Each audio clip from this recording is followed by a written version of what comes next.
So this is part 2. So this is where I got up to in the last video, a bit of a closer view. I've blocked in all my basic colours. I've added a little bit of the grey shading. Here's the original. And you can see that I now need to add my mixed media, my paper, and any pen and acrylic. So I'm starting off by tearing up some little shapes and I'm just measuring them. These are the ones that I'm going to put stripes on, and I'm going to use a just a handwriting paper, like a felt tip, a black felt tip, to make those stripes. So just colouring with a fine liner or a felt tip to get some stripes. And I'm going to do, there are 4 of those, 2 on each figure, so I'm going to make 4 of those, and then I will be gluing them on.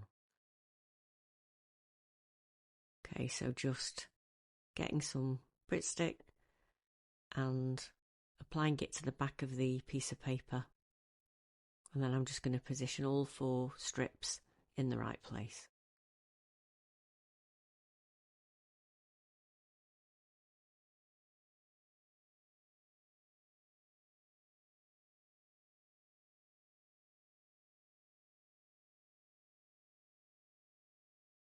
Okay, so just getting my second strip and applying that one too.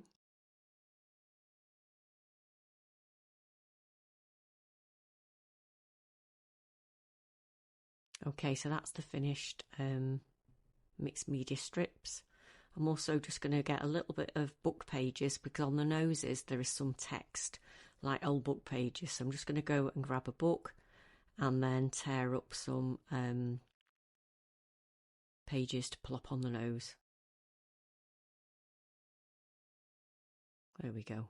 So I'm just tearing a rough piece for both noses. I'm just going to glue those on. Okay, so the next thing I'm going to do is I'm going to add the fine liner.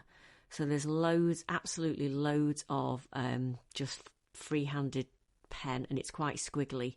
So I'm sort of freestyling in it a bit, not looking too carefully, trying to roughly get the same type of marks, but I'm not too worried if it's not exactly. Putting the lines on the lips and these spirals. There's lots of these sort of like little squiggles with bits of sort of hatching lines with the shading, so I'm adding those bits. And you can see I'm just sort of being quite freehand, just going around and adding any details I can see. Just adding some more to the background. And then the last touch is a little bit of acrylic paint. Now, I could have left the white bits white, but I didn't when I put my wash on to start off with. So what I'm having to do now is I'm having to actually go in with this acrylic paint. If I had a white pen, you can get really nice white felt tips or ink pens. If I had one of those, I would be using that because it's more precise. But I'm just using the tip of the paintbrush, and I'm dotting it and just doing blobs basically.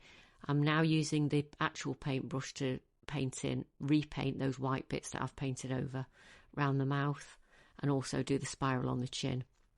I've just watered it down with a little bit of water to make it easier to apply. Just doing that spiral, and then there are some little sort of slashes, little shapes that are white with some patterns.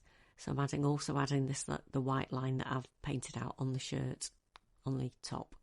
And around the eye, there are some little shapes that are painted white, and then I will add some fine liner on top. So just finishing off the white bits. And then I do actually dry this with a hairdryer to speed things up once I've done that, so I can go straight in then with a fine liner. Okay, so this is the last bit. I'm only going to do this right hand figure. So I'm just going over these white shapes now, because in the original photocopy there are little hatching lines across.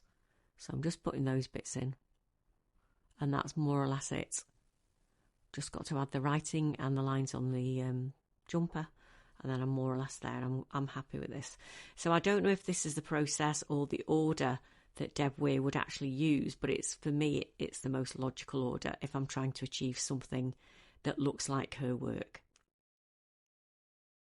Just putting the last few bits in, and there's writing all over the top, but I'm just going to do this top layer. Okay, so that's how I would approach a Deb Weiers analysis of her process.